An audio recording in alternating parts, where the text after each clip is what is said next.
ತಾಲೂಕು ಅನವಾಲ್ ಗ್ರಾಮದಲ್ಲಿ ಅಕ್ರಮವಾಗಿ ಮದ್ಯ ಮಾರಾಟ ಅಬಕಾರಿ ಅಧಿಕಾರಿಗಳಿಗೆ ಮನವಿ. ಬಾಗಲಕೋಟೆ ಜಿಲ್ಲೆ ಬದಾಮಿ ತಾಲೂಕಿನ ಅನವಾಲ್ ಗ್ರಾಮದಲ್ಲಿ ಅಕ್ರಮ ಮದ್ಯ ಮಾರಾಟ ಜೋರಾಗಿದೆ. ಅಕ್ರಮ ಮದ್ಯ ಮಾರಾಟ ಮಾಡ್ತಾ ಇದ್ದ ಎಷ್ಟೋ ಬಡ ಕುಟುಂಬಗಳು ಬೀದಿಗೆ ಬಂದಿದೆ. ಅನಾರೋಗ್ಯದಿಂದ ಬಳಲ್ತಾ ಇದ್ದ ಜನ ಸಾವಿಗೆ ಶರಣಾಗಿದ್ದಾರೆ.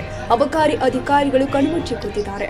ಯಾವುದೇ ಕ್ರಮ ಕೈಗೊಳ್ಳದಿದ್ರೆ ಡಿಎಸ್ಎಸ್ ಭೀಮವಾದ ಸಂಘಟನೆಯ ಸಂಸ್ಥಾಪಕರು ಆದ ಪರಶುರಾಮ್ ನೀಲನಾಯಕ್ ಇದಕ್ಕೆ ಬ್ರೇಕ್ ಹಾಕದಿದ್ರೆ ಅಬಕಾರಿ ಕಚೇರಿ ಮುಂದೆ ಕುಳಿತು ಉಗ್ರವಾದ ಹೋರಾಟ ಮಾಡುವುದಾಗಿ ಎಚ್ಚರಿಕೆಯನ್ನ ನೀಡಿದ್ದಾರೆ.